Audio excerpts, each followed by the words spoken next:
comencemos con la clase. Les voy a compartir un poco lo que revisamos la sesión pasada, ¿no? Por favor, díganme si ven la presentación de Evernote, ¿no? Sí, se ve. Ah, gracias. Recuerden que estamos tratando de discutir de manera muy rápidamente, ¿no? La cuestión de lo político en Heidegger, si es que existe tal cosa, ¿no? Y siempre que se discute la cuestión de lo político en Heidegger, se recurre a los cuadernos negros, o actualmente se recurre a los cuadernos negros, porque es un texto que salió hace poco, ¿no?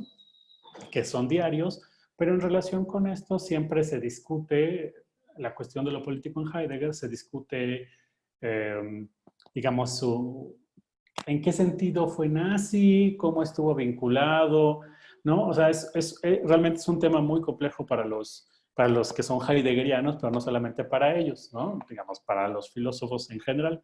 Normalmente, o yo prefiero discutir esta cuestión, se los comenté, en relación con el ejercicio político de la filosofía, lo que puede la filosofía en términos políticos y revisar un poco, digamos, la cuestión del peligro que puede o no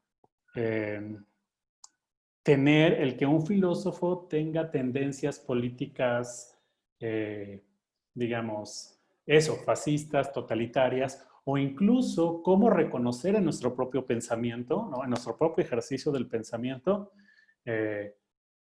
cuando estamos llevando a cabo ciertas posturas políticas o podemos producir ciertos efectos políticos, digamos, negativos. Voy a utilizar la palabra, es más complejo, ¿no? Pero bueno, entonces, el caso Heidegger, como se le ha llamado, es interesante por esto, ¿no? Porque, digamos, es uno de los más grandes pensadores de Occidente, ¿no? De la modernidad y, ¿no?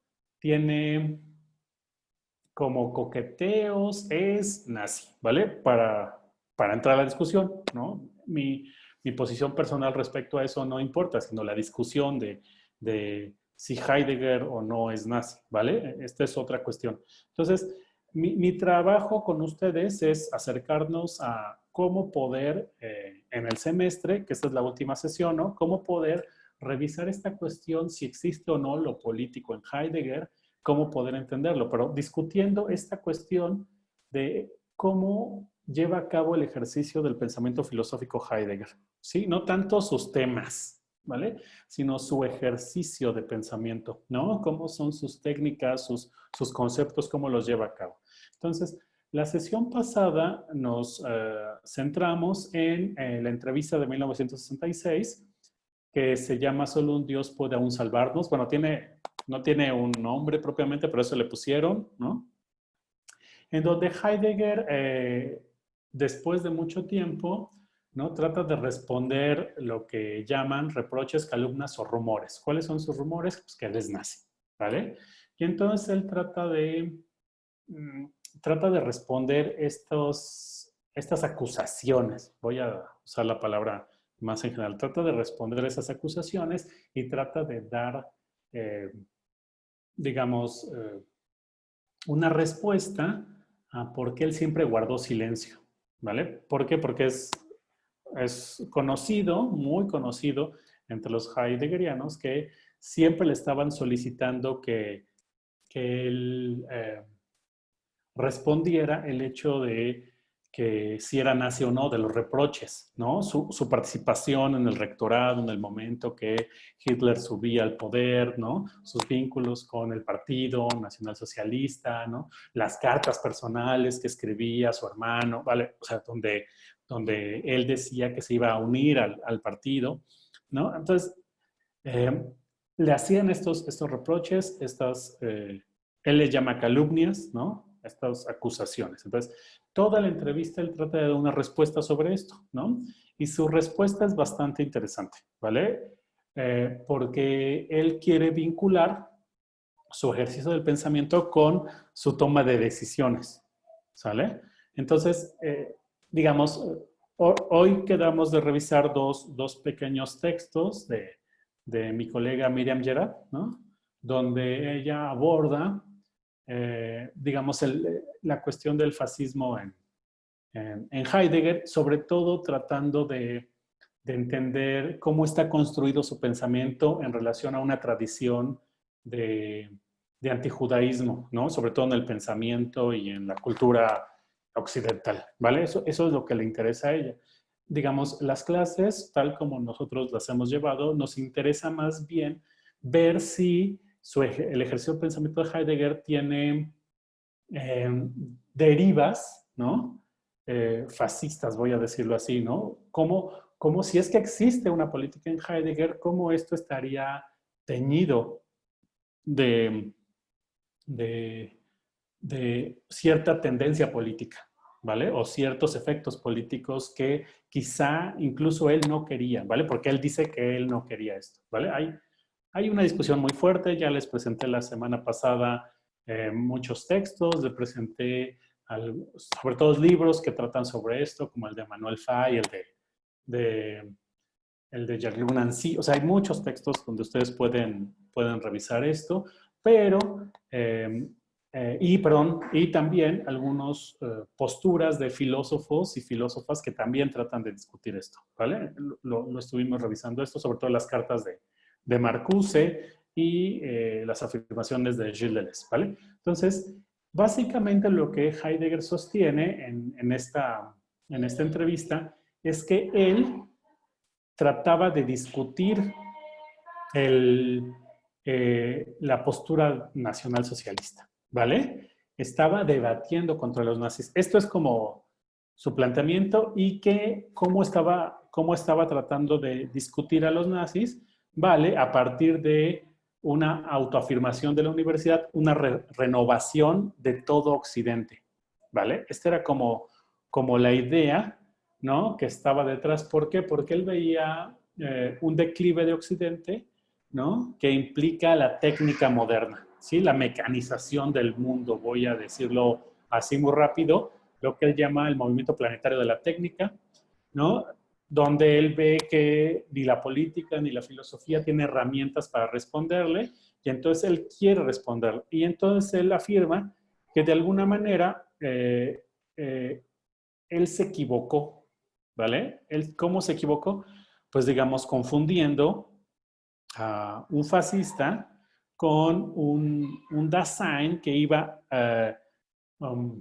digamos, a renovar, ¿sí? A lo humano, al saber y al pensamiento occidental, ¿vale? Entonces, esta posición de Heidegger es bastante compleja, ¿vale? A mí me gustaría saber si hasta el momento ustedes tienen alguna objeción o alguna afirmación sobre esto, ¿vale? Emiliano estaba como reiterativo, ¿no? La sesión pasada diciendo, bueno, ¿era nazi o no? Yo decía, bueno, pero es que para mí no hay como, no es digamos, pues si fue o no, digo, supongo que sí, o sea, es decir, no es tan importante en relación con lo que estamos discutiendo. Me parece mucho más importante conocer los riesgos del ejercicio filosófico, ¿vale? Del ejercicio filosófico en términos políticos, ¿sí? Vamos, porque Heidegger es un gran metodólogo, un poco lo que hemos revisado durante el semestre, es un gran metodólogo, ¿vale? Está tratando de reformular el ejercicio de la filosofía tal cual, ¿sí? Sus posturas sobre la hermenéutica fenomenológica, ¿no? Sobre el acontecimiento, son bastante innovadoras, ¿vale? Tratan de, vamos, en serio tratan de renovar el ejercicio del pensamiento, sobre todo esto un poco lo que les he dicho, frente a la ciencia, frente a la tecnología, ¿vale? Darle poder de nuevo al pensamiento filosófico, ¿sí? Para que tome un lugar al interior del mundo moderno, ¿sí? Que tenga algo que decir y que de alguna manera se pueda confrontar. Pero en esa labor, Heidegger se encuentra con el nacionalsocialismo, ¿vale? Y hay cartas escritas a su hermano donde dice que las manos de Hitler, ¿no? ¿No? Las manos de Hitler lo fascinaban, ¿vale? Entonces, sí, o sea, tienes digamos, esa capacidad reflexiva de un pensador del calibre de Heidegger, pero al mismo tiempo tienes como dice Hannah Arendt, esa falta de astucia en términos políticos, ¿sí? Es muy torpe en términos políticos según Hannah Arendt, ¿vale? Entonces, tienes estas dos cosas. Entonces, la discusión en sentido, para mí, sentido fuerte, es, de alguna manera, la cuestión de que el ejercicio del pensamiento, el ejercicio del pensamiento heideggeriano tiene estas derivas en sí mismas, ¿vale? Fascistas. Si es que existe algo así como vamos, como de alguna manera piensan ingenuamente algunos filósofos o personas de izquierda, que si tú hablas de lucha de clases, si tú hablas de revolución, ya de por sí eres de izquierda, ¿vale? Pero en cuestión de Heidegger se vuelve mucho más complejo, ¿sí? Porque el ejercicio, puede ser que el ejercicio del pensamiento mismo de Heidegger esté teñido, ¿sí? De estas derivas, estos devenires, ¿no? Eh,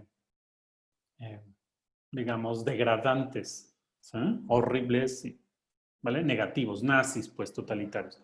Entonces, no sé si alguien quiere regresar a esto que vimos la sesión pasada. Estoy haciendo un pequeño resumen. ¿Alguien tiene algo que añadir sobre esto? Porque ahorita vamos a los cuadernos negros. Nos quedamos sobre todo a la entrada con lo que él llama la metapolítica, ¿vale? Y discutir qué es esto de la metapolítica. Y en relación con eso, en relación con la lectura, revisar estos pequeños textos, articulitos, ¿no?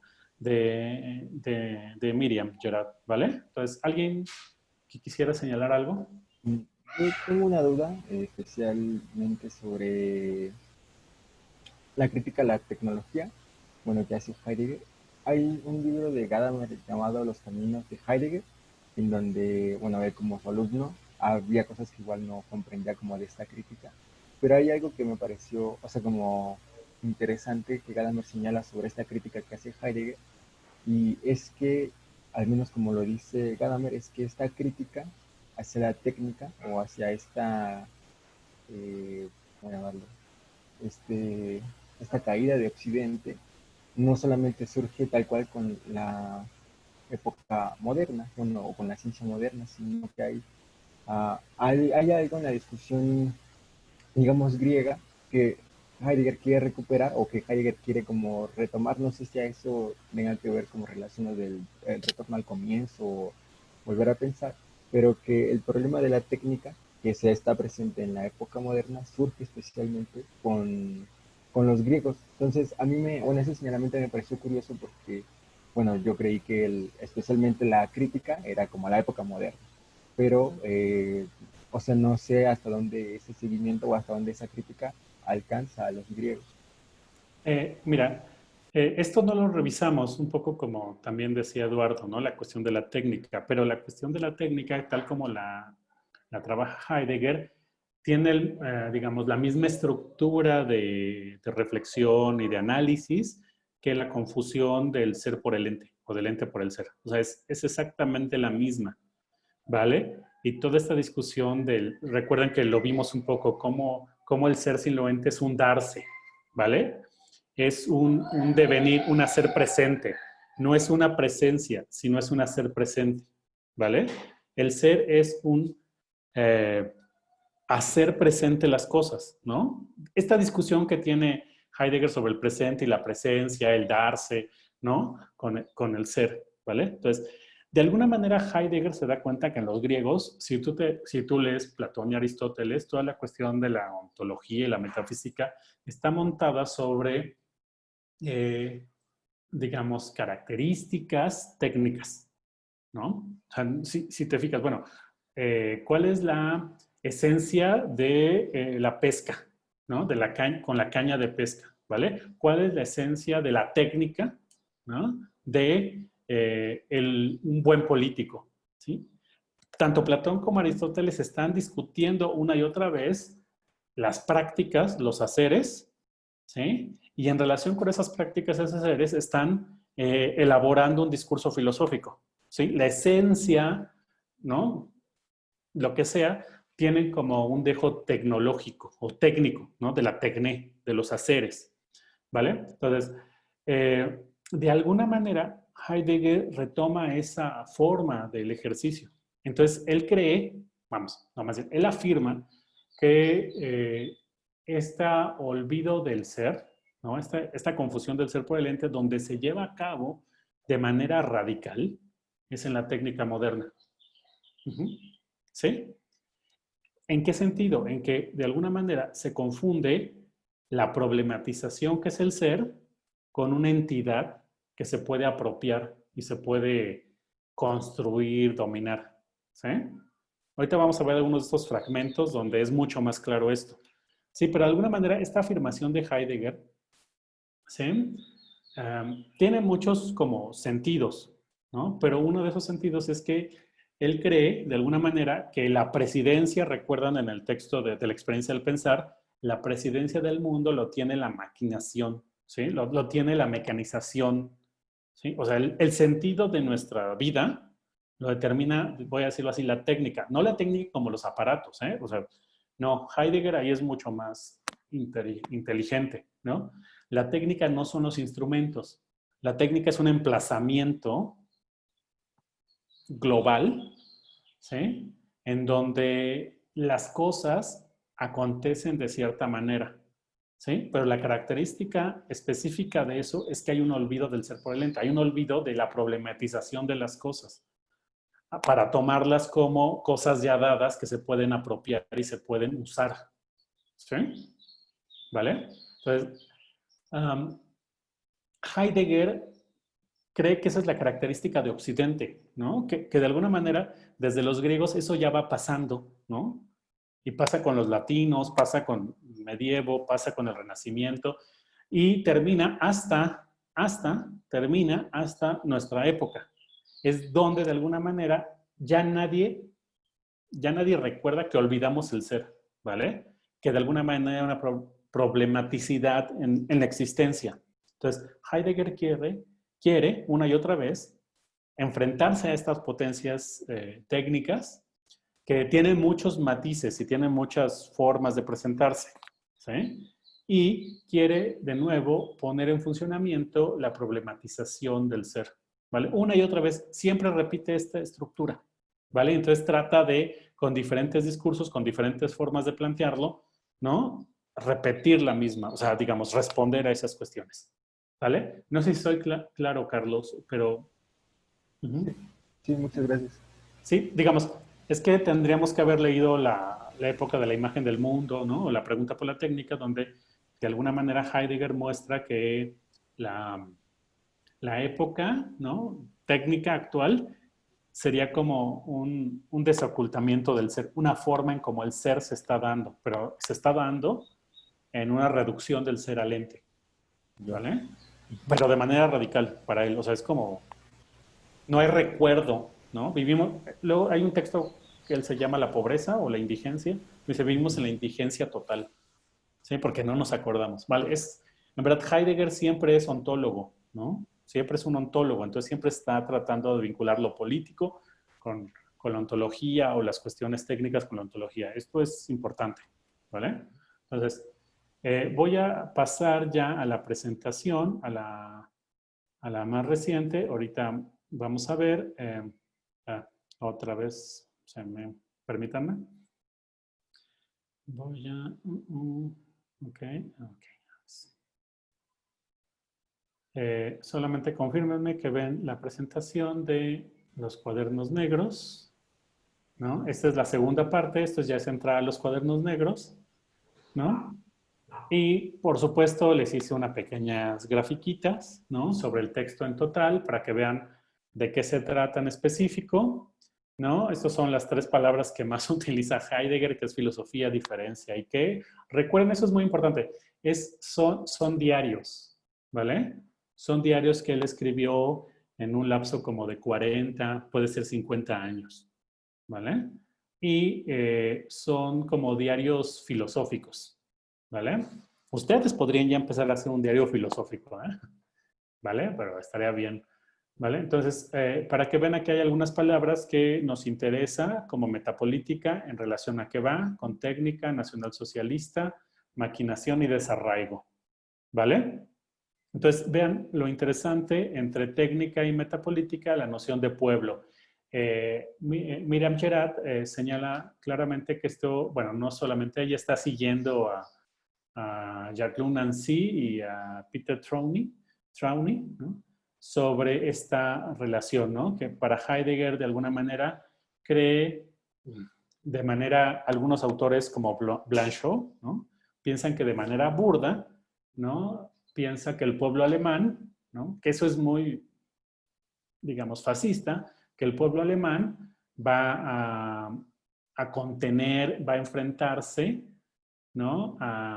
Que tiene un destino ontológico, un destino de la Geschichte, ¿no? Del desocultamiento del ser, que implica el control, digamos, el dominio sobre el espíritu de la técnica. Esto es importante. Entonces, de alguna u otra manera les retomo esto, ¿no? Recuerden, son diarios y esto es lo que quiero como de alguna manera señalar, ¿vale? Esto se puede discutir, lo estoy poniendo para discutirlo, ¿no? Entonces, Heidegger en estos textos, o más bien estos textos muestran cómo mucho del trabajo que tiene sobre la técnica, sobre el lenguaje, termina siendo un proyecto o hay digamos, un desplazamiento ontológico político, sobre todo cuando Heidegger quiere responder a una circunstancia como la que estaba viendo del nacionalsocialismo, ¿no? En su momento. Entonces, de alguna manera quiere articular su proyecto ontológico con un proyecto político, ¿vale? ¿Qué tipo de proyecto político es? Le va a llamar la metapolítica. Y aquí estábamos la sesión pasada, ¿vale? Él cree de alguna u otra manera que hay un fracaso de ser y tiempo, ¿vale? ¿Por qué es un fracaso de ser y tiempo? Porque de alguna manera no logra decir, no logra lo que pretende, ¿vale? Esto está en los otros textos también, ¿vale? Y uno otra vez lo dice, sus diarios, sobre todo los primeros, están marcados por esta tendencia, ¿no? Voy a leer el fragmento 61, dice, bueno, el apunte 61, el esbozo del ser como tiempo supera todo lo que había hasta ahora en el ser y el pensar. No una idea, sino una misión. No desapegarse, sino vincularse. Esta misión es algo que hay que señalar, es la misión del pueblo y de cómo de alguna manera el libro tiene que ser superado para llevar a cabo esta misión, ¿vale? El esbozo no se desapega para convertirse en un espíritu puro, sino que es lo único que abre y vincula la sangre con el suelo para una disposición a actuar y para la capacidad de actuar y obrar, ¿vale? Y sigo con este. Se trata de eclipsar el ser y tiempo en cuanto que libro, llegando a efectuar en la obra real lo que en ese libro se quería, pero que tantas veces se malogró. Esa sería la verdadera refutación. Fíjense de alguna manera cómo efectuar la obra, ¿no? Llevarlo a cabo, actuarlo, ¿vale? Hacer la obra de alguna manera es importante. Diga, ser y tiempo es un fracaso, pero ¿cómo es un fracaso? Que no se ha llevado a cabo como obra. ¿Qué tipo de obra es esa? ¿Vale? Esto es importante, ¿vale? ¿Por qué?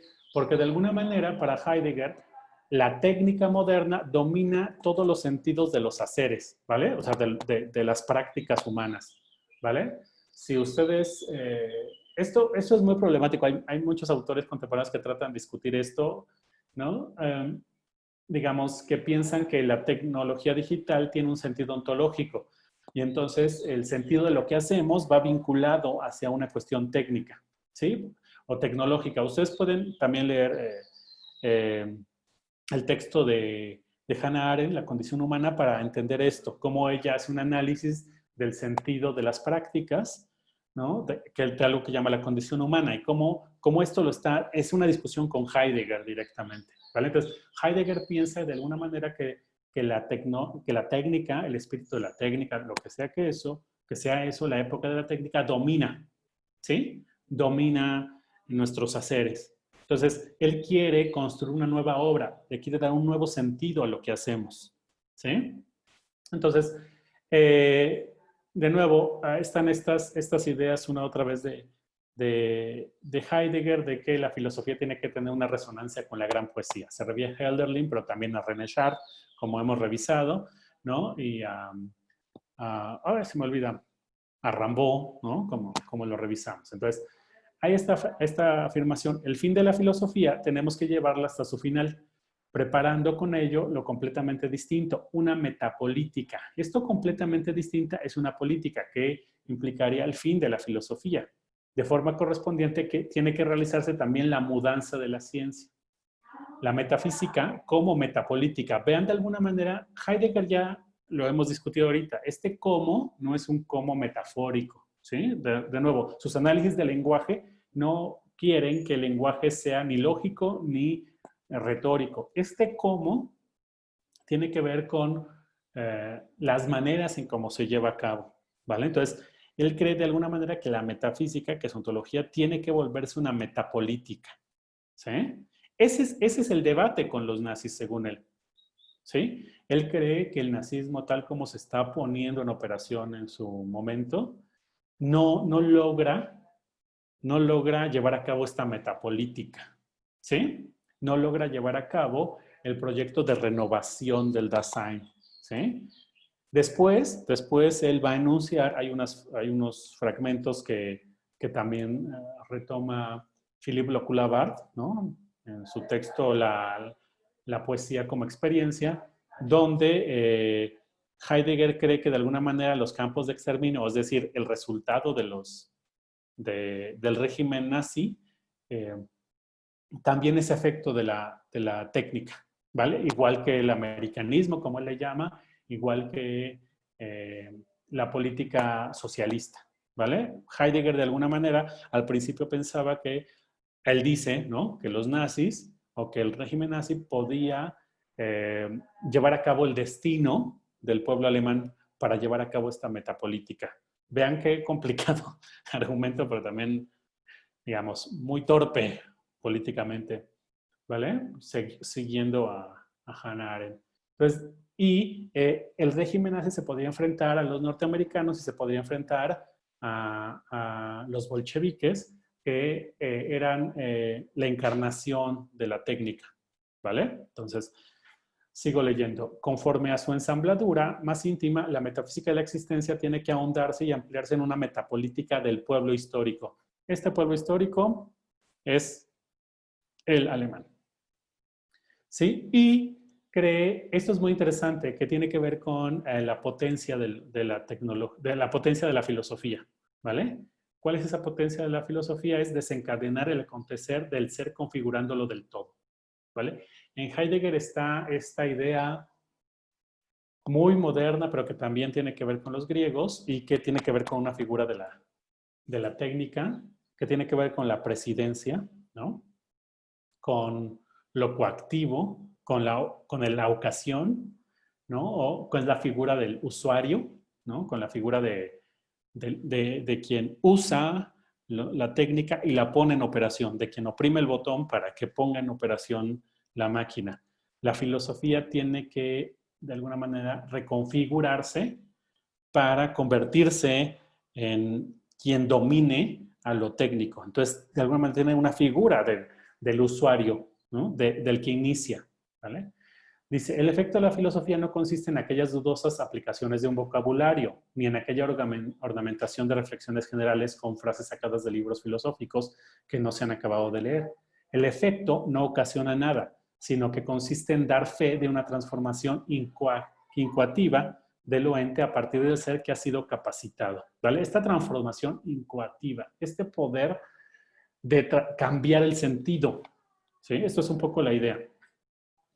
Ok, según Heidegger, en la época moderna, la praxis, es decir, la actuación, voy a decirlo así, moral de lo humano, pasa a ser mero funcionamiento mecánico. Esto es, si uno quisiera saber qué es lo que está discutiendo Heidegger, está discutiendo esto. ¿Cómo en la modernidad nosotros bueno, el ser humano no tiene el poder para poner en operación las máquinas, sino que el ser humano de alguna manera es parte de lo maquinal, ¿sale? En verdad es un viejo problema romántico, no voy a meterme en esto, pero es un viejo problema romántico, ¿vale? El ser humano no es, las máquinas no están al servicio del ser humano, sino el ser humano al servicio de las máquinas. Esto le pesa mucho a Heidegger y tiene que ver con el sentido. Él no cree que es una cuestión voluntaria, lo sabemos, ni es una cuestión propiamente política, ¿sí? Sino que es una cuestión ontológica. Así funciona la realidad, ¿sí? Y sigue, ¿vale? Lo voy a leer porque es importante. El objetivo auténtico, aunque más lejano, la grandeza histórica del pueblo en la consecución y configuración de los poderes del ser. El objetivo próximo, que el pueblo se recobre desde su arraigamiento y desde la asunción de su misión a través del Estado. El objetivo inmediato, la creación provisional de la comunidad popular como el sí mismo del pueblo. Si ustedes revisan esto, esto es la metapolítica. Y esto es lo que quiere Heidegger. ¿Sí? ¿Cuál es el objetivo auténtico de una posible política o metapolítica? ¿No? La grandeza del pueblo en la consecución y configuración de los poderes del ser. ¿Sí? De alguna manera cree en esta historicidad del ser que el pueblo tiene que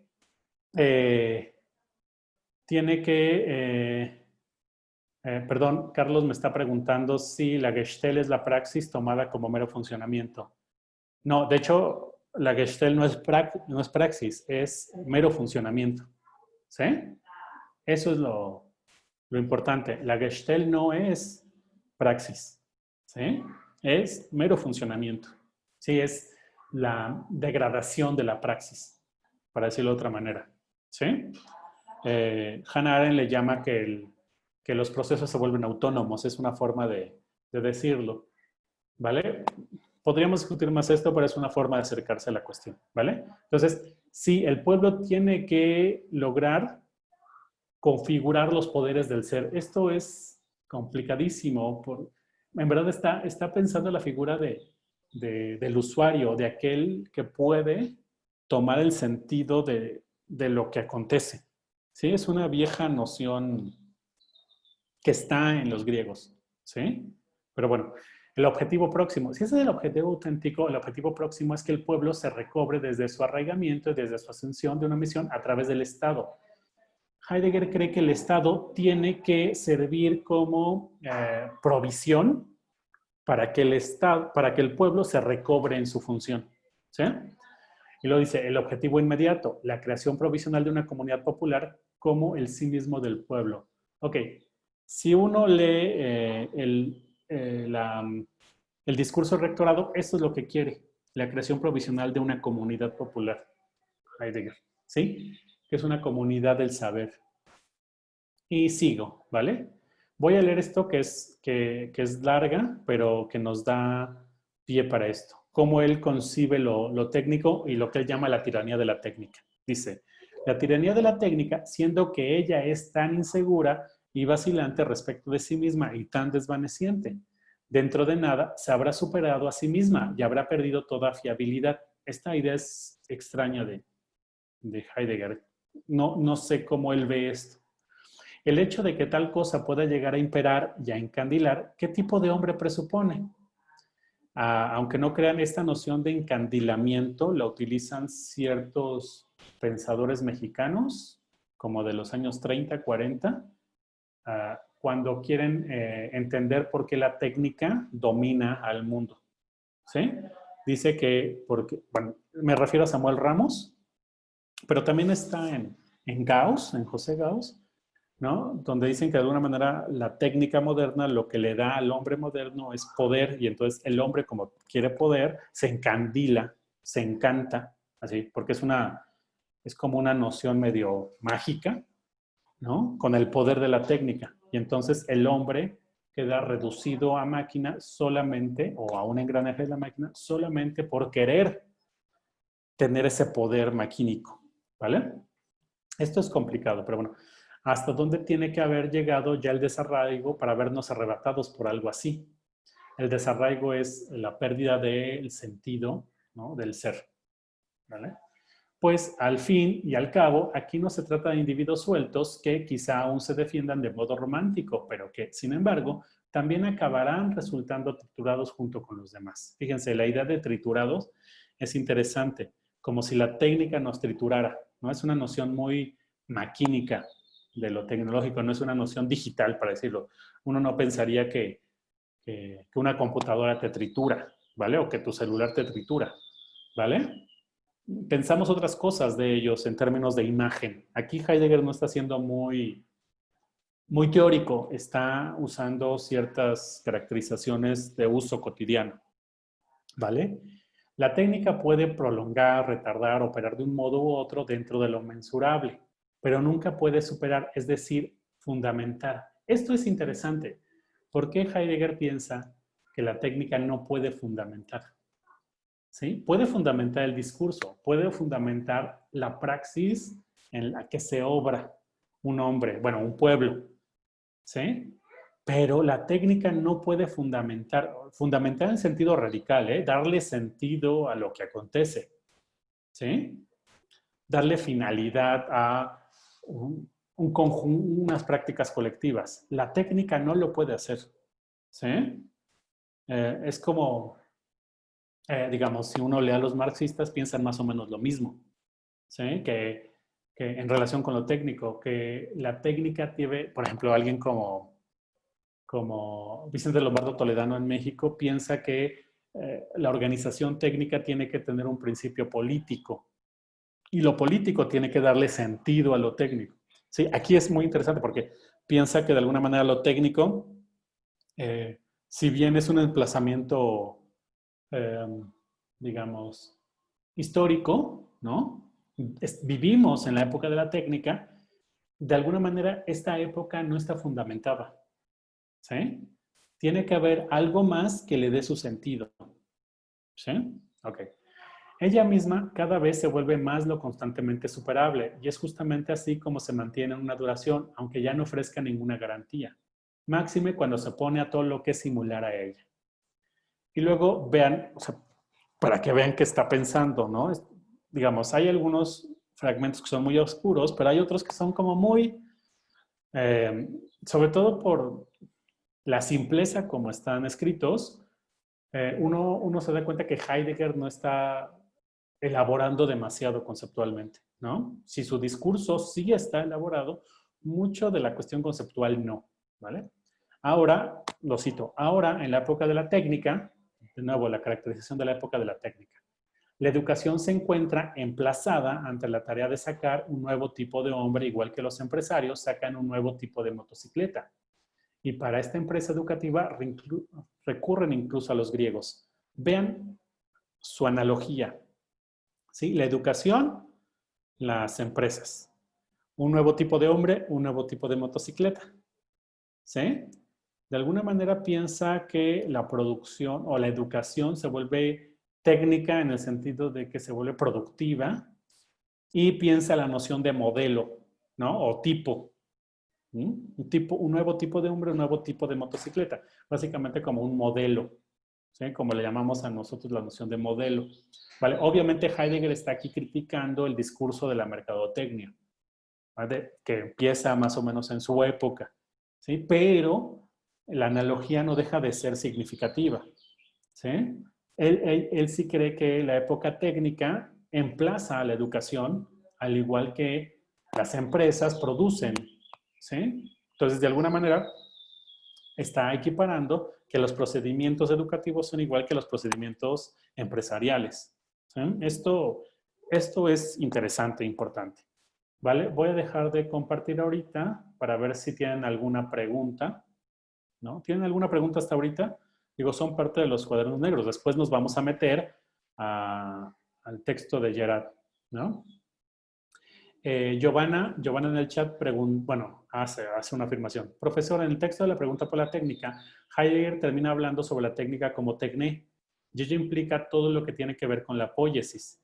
Y en este texto también está contemplado esa significación de técnica como arte. Sí, sí, en la pregunta por la técnica, Heidegger quiere, una de las cosas que quiere Heidegger es mostrar, ¿no? Que nuestra noción de técnica tecnología moderna tiene que pensarse en relación con la noción de tecné griega, ¿sale?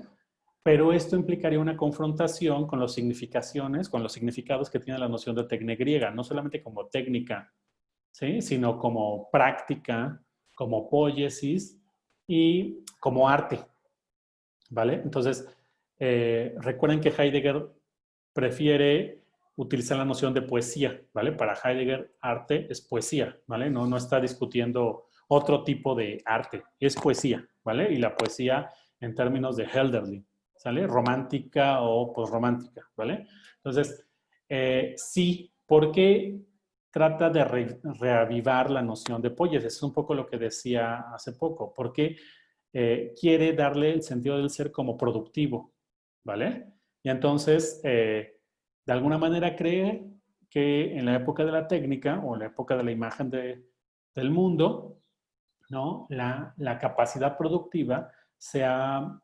reducido a, vamos, es un poco la analogía que veíamos ahorita, ¿no? La educación contemporánea no quiere producir un hombre, ¿sí?, completo, ¿sí? Quiere producir un hombre tal como los empresarios quieren producir un nuevo modelo de,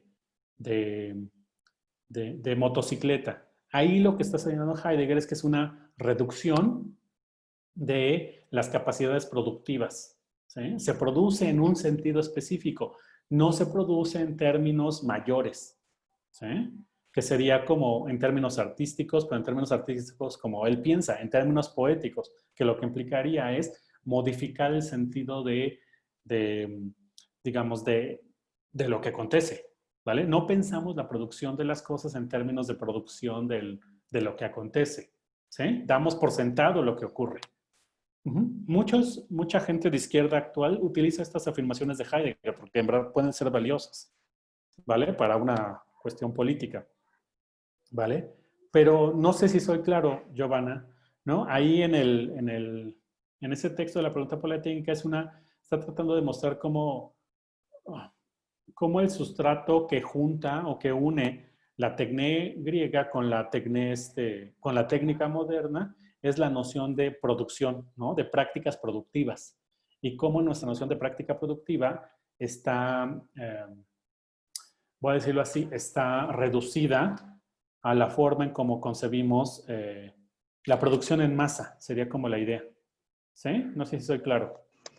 Sí, y es que, bueno, justo tiene mucho que ver con lo que estábamos hablando, porque en este texto que también estaba checando, Heidegger habla de la técnica como algo peligroso, pero no lo toma tanto como algo peligroso que no se puede llegar a solucionar, sino que lo toma como algo trágico, ¿no? Algo que puede ser sujeto a malinterpretación y que llega justamente a este punto que usted está explicando.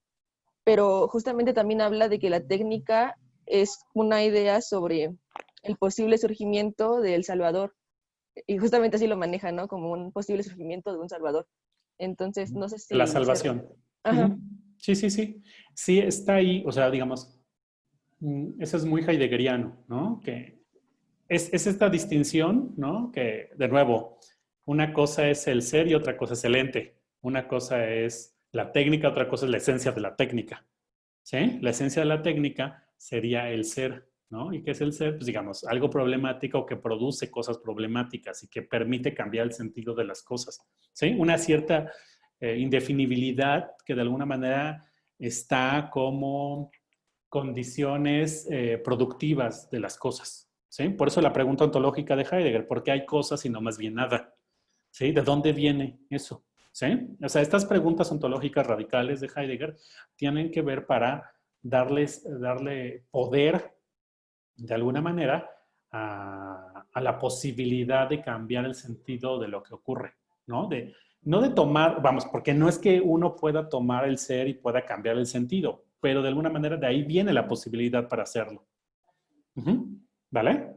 No sé si soy más claro. Entonces, la técnica para Heidegger, o sea, para Heidegger es obvio que el sentido de nuestra época o de la época moderna es la técnica. ¿Por qué? Porque es la llegada de Occidente. Es como el acabose de Occidente, ¿vale? ¿Por qué? Porque es la confusión del ser por el ente, donde los mecanismos de producción de sentido se confunden por mecanismos de producción de objetos.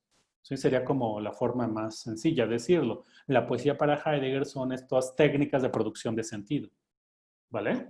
Entonces, la técnica es esta tragedia, ¿vale? Donde se nos olvida esta diferencia ontológica, ¿vale? Digamos, tendríamos que elaborar más esto para saber qué está diciendo, pero de principio ayuda, ¿no? En nuestra relación, en nuestra exposición, ¿vale? Entonces, pasamos a los textos de Miriam Gerard, ¿no?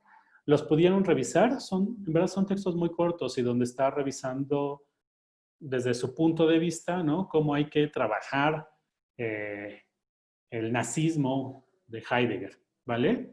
¿Alguien que quisiera decir algo de ahorita? Si no lo pudieron leer, pues por obvias razones, ahorita vamos a ver algunos fragmentos, ¿no? Y trabajarlos. ¿Eduardo?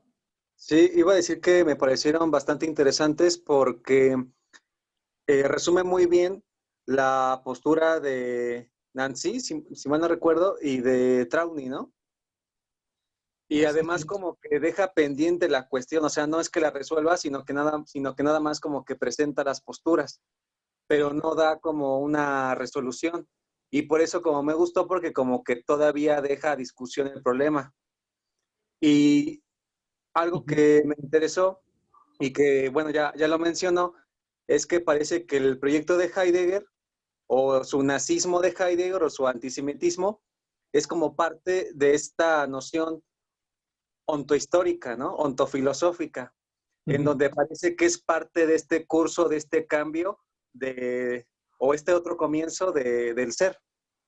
Y eso me pareció muy interesante. Y parece que en ese sentido hay que entender el antisemitismo, no como algo racial o como algo biológico, sino como algo ontológico.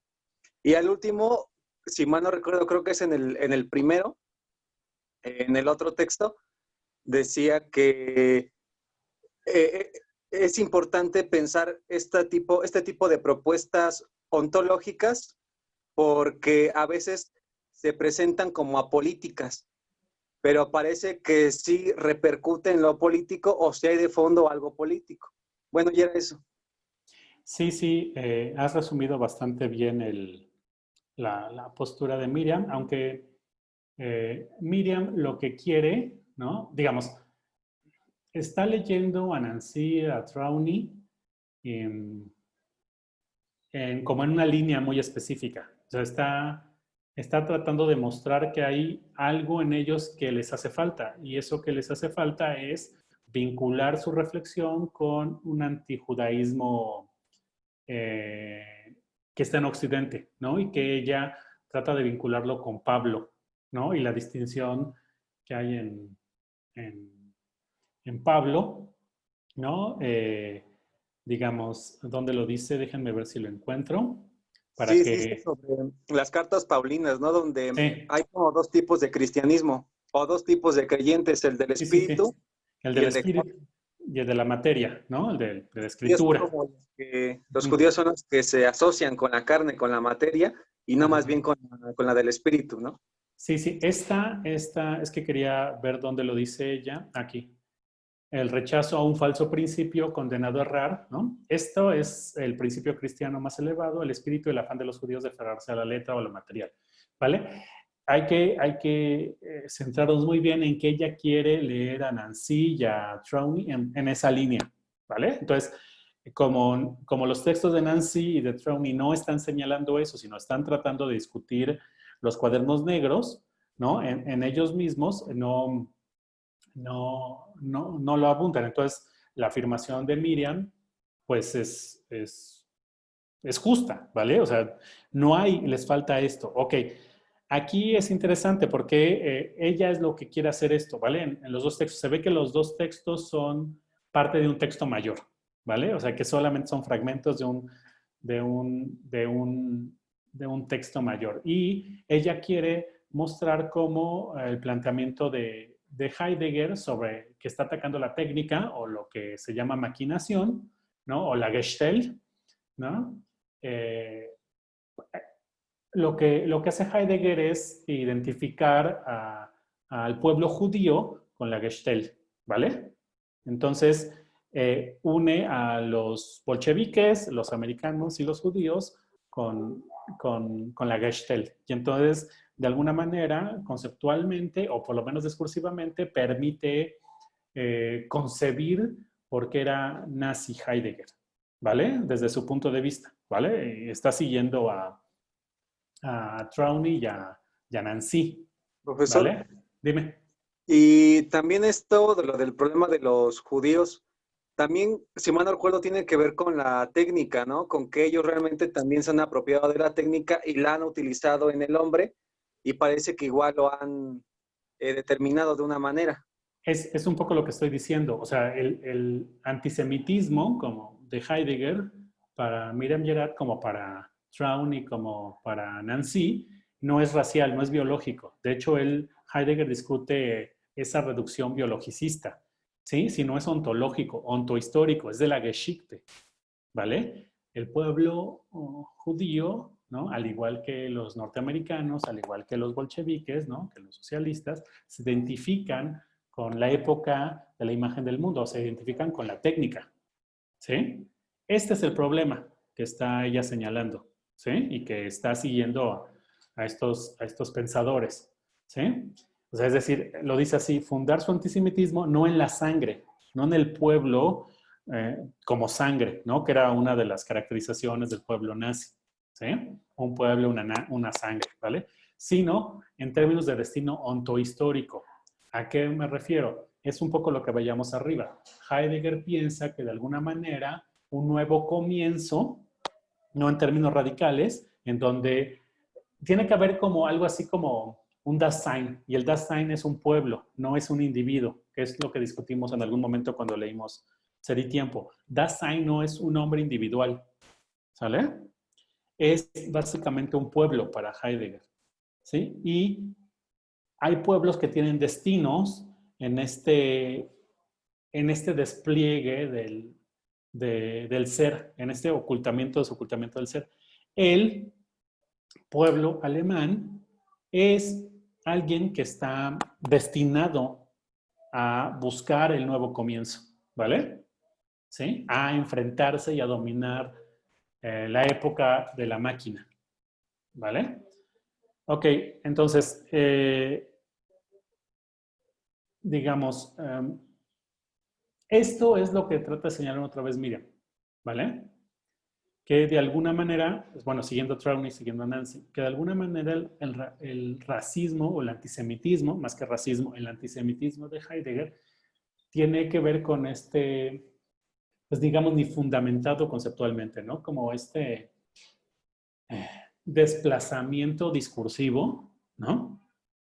Que lleva a los judíos al lugar de la técnica, ¿vale? Y la técnica es lo que se está discutiendo. Por eso se podría entender por qué Heidegger nunca dice nada del caso de los campos de exterminio. ¿Por qué no dice nada? Porque en el fondo, conceptualmente, él está atacando al espíritu de la técnica o la técnica, ¿vale? ¿Sí? Entonces, de alguna manera, él no tendría que decir nada porque su discusión es mayor, es ontológica, ¿sí? Que es un poco lo que le dice Marcuse. A ver, ¿cómo confundes al Dasein con un fascista? ¿No? O sea, explícame, ¿cómo puedes confundir un Dasein con un fascista? ¿Sí? En términos conceptuales, ¿sí? Dice Miriam Gerard, siguiendo a Trauny y a Nancy. Heidegger integró la doxa del antisemitismo que circulaba en Europa entre los años 20 y 40 a su sistema filosófico. Esto es interesante. ¿Cómo cierto discurso se introduce a un arsenal, a técnicas, a instrumentales conceptuales muy bien pensados? Esto es a mí lo que me parece interesante. Cómo cierto instrumental conceptual no te libra de hacer uso discursivo de ellos en términos nefastos, ¿vale? ¿Sí? Esto en el texto de Miriam no es muy claro, ¿vale? Porque no es de su interés, ¿sí? Entonces, digamos, el desplazamiento de la crítica a la época de la máquina hacia un antisemitismo, esto es lo interesante, ¿sí? El antisemitismo es un discurso que no está propiamente fundado conceptualmente. Hay cartas donde Heidegger dice que mi lucha de Hitler es muy mal texto, ¿vale? Pero lo utiliza, o sea, ¿sí? ¿Cómo poder entender esto? ¿Cómo poder entender dónde vamos, a veces se utiliza la palabra ideología o la palabra doxa o la palabra discurso, ¿no? Discurso de odio. Un discurso de odio puede tener carta de naturalización o de otra manera, ¿cómo puede un discurso conceptual conformarse como un discurso de odio? ¿Sí? Como un instrumental conceptual muy bien preparado, porque Heidegger es un gran pensador, usarse de esa manera, o el poder usarlo de esta manera. ¿Sí? ¿Vale? Fíjense esta parte, que esto, si quieren les pongo en Classroom esta parte, porque esto se saca de Philippe Lacoulabart, ¿no? Él lo tiene. Cuando Heidegger hace alusión a los campos de exterminio, varios años después de la guerra, considera estos el colmo del destino de la técnica, pero no hace mención de quiénes fueron las víctimas, ya que, como explica Nancy, para Heidegger la técnica y la maquinación están íntimamente ligadas al judaísmo mundial. ¿Vale? Y aquí los últimos fragmentos del texto, de los textos, dice, pienso que esto exige salir del idiomatismo heideggeriano. Si ella cree, Miriam cree que no es para entender los desplazamientos del discurso heideggeriano, no hay que seguir en el discurso heideggeriano. ¿Sí? Dice, y cita a Hannah Arendt, ¿no? En una carta con Jaspers, que era tan autorreferencial que parecía como si Heidegger estuviera escribiendo la Biblia. Lo que hay que hacer es interpretar los cuadernos negros a partir de la historia intelectual del antijudaísmo, ¿sí? Que recientemente David Nirenberg ha recapitulado en una obra monumental para entender así su relación con la filosofía. Este texto yo lo conseguí en inglés, si quieren se los pongo en el grupo de Classroom, ¿vale? Para que ustedes lo tengan ahí. Digamos, aquí quisiera terminar la exposición, pero tratar de discutir un poquito con ustedes, ¿sí? Digamos, de nuevo, voy a volver a afirmar esto. Mi interés aquí en estos textos de Heidegger es entender cómo, de nuevo, un arsenal conceptual puede ser utilizado en términos de confrontamientos políticos. ¿Por qué me refiero a eso? Normalmente el discurso que hacemos los filósofos, todos sus amigos que son militantes, ¿no? No sé si tienen amigos que son militantes, ¿no? Ya sean feministas, ya sean socialistas.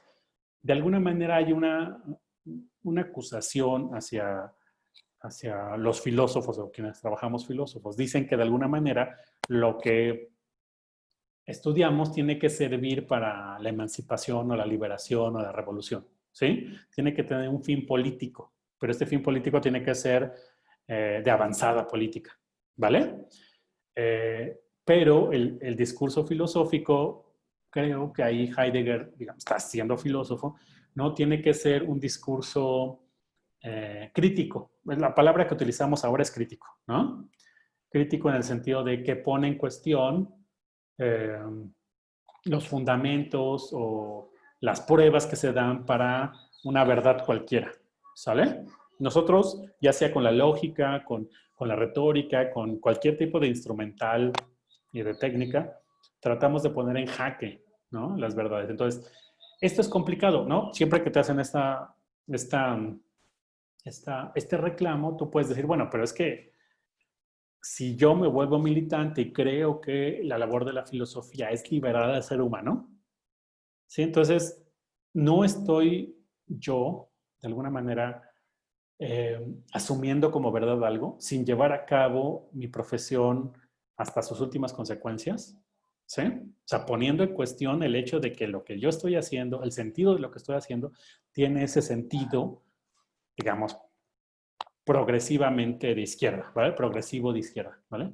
Entonces, esto es como muy interesante. Esta discusión se vuelve relevante. Sobre todo cuando ves a alguien como Heidegger, de nuevo, alguien que es que abrió muchas vetas en términos metodológicos y términos conceptuales, pero que de alguna manera tiene estos deslices políticos, ¿sí? donde empieza a utilizar su discurso muy trabajado para ser usado como ideología, como discurso de legitimación y como prueba, como discurso que le permite ser adepto a un proyecto político, ¿no? Y en este caso un proyecto político eh, tan horrible como el nazi, ¿vale? Entonces, no sé, ¿qué pensarían ustedes? Si es que tienen algo que afirmar. Digo, sé que es complicado el tema, ¿vale? Pues yo especialmente tengo una duda, es más Ujú. bien como, mm, no, o sea, no me quedó muy clara no sé cómo llamarlo, como esta aclaración en el texto, especialmente creo que en el segundo que nos compartió, déjame buscarlo rápido, en el que, bueno, para no tardar más, de Frege, con su lógica en comparación con, digamos, con el discurso de Heidegger, y se menciona que no es una comparación pues muy adecuada, dado que la lógica es como, o sea, como que pareciera que la lógica es algo muy distinto de un discurso filosófico. Y a mí me resulta curioso porque no sé hasta qué punto, o sea, ¿cómo llamarlo? Si ya pudimos notar que un discurso filosófico que parece político puede tener este tipo de repercusiones o este tipo de revisiones y eh, pues, relaciones con la política, hasta qué punto ¿cómo llamarlo? Una lógica como la ciudad de Frege estaría también liberada de relaciones políticas. No sé si Estoy queda... compartiéndoles esa parte, Carlos, ¿no? Ujú, sí. Eh, está discutiendo con un autor llamado Francisco Castro, ¿no? Ujú, Que sacó un texto en horizontal y que dice, Francisco Zarco sostiene que la polémica biográfica de Heidegger debe dejarse al margen para valorar la profundidad de su pensamiento, el cual, afirma, ayuda a comprender un mundo dominado por la tecnología y las apariencias. Castro realiza, me parece, una analogía poco afortunada cuando sostiene: es como si el antisemitismo de Frege nos distrajera de sus contribuciones a la lógica. El caso de Heidegger es distinto porque, como lo ha señalado en su obra reciente Jean-Luc Nancy, ¿no? Banalité de Heidegger, Heidegger integró la doxa del antisemitismo que circulaba en Europa entre los años 20 y 40 a su sistema filosófico, lo que no es comparable con la lógica de Frege. De hecho, uno de sus ámbitos en que se incorporó sus nociones antisemitas fue precisamente su crítica de la tecnología. Ok, lo que estoy tratando de discutir con ustedes es exactamente eso, Carlos. O sea, te diste perfectamente cuenta, ¿no? Porque ahí Miriam trata de distinguir, ¿no?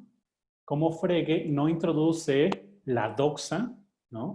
Vamos, lo que hace Miriam es separar doxa de sistema filosófico, ¿vale? Está distinguiendo un discurso, vamos, está usando una distinción clásica en la filosofía entre doxa y episteme. O sea, ¿sí? Es una distinción vieja, muy vieja, que le debemos a Platón y Aristóteles, ¿no? Y ciencia, opinión, ¿vale? Otra forma de entenderlo.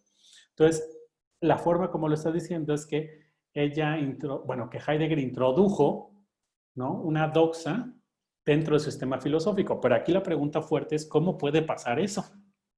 ¿Sí? ¿Sí?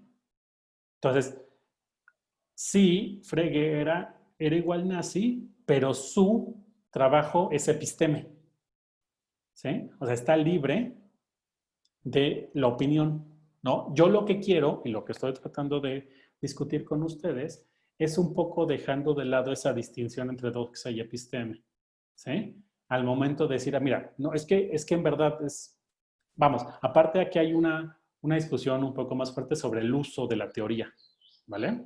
¿Cómo se puede usar una teoría? ¿Sí? ¿Y para qué se usa? Y cuando se usa de una manera ya no es teoría, ¿vale? Sería como una forma de decir, bueno, es doxa, ¿vale? No estoy propiamente señalando eso. Lo que estoy tratando de señalar es que en el trabajo mismo de Heidegger, hay estos devenires, o sea, un poco como Deleuze más, un poco más cercano a Deleuze, cuando dice que la ignominia tuvo que entrar en el trabajo filosófico, ¿sí? Cómo de alguna manera un problema de este calibre, ¿no? Político de este calibre, se introduce en el trabajo de Heidegger, ¿sí? Y Heidegger sí usa su teoría como doxa para justificar cierta toma de decisiones, ¿sí? Pero esa es otra cosa. La cosa es si no su teoría ya llevaba hacia eso. Uh-huh. Si no es que ya permitía esos usos. ¿Vale? Un poco, Miriam lo quiere hacer de otra manera. Miriam lo que quiere es salirse del discurso para ver una tradición discursiva de Occidente. ¿Vale? Esto es un poco lo que sucede ahí, ¿no?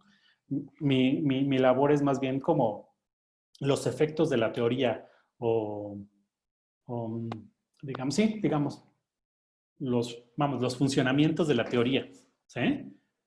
¿Vale? Porque, para decirlo de otra manera, ¿qué tal si la teoría de Heidegger del ser ya es fascista de principio? Esa sería como una discusión, ¿sí?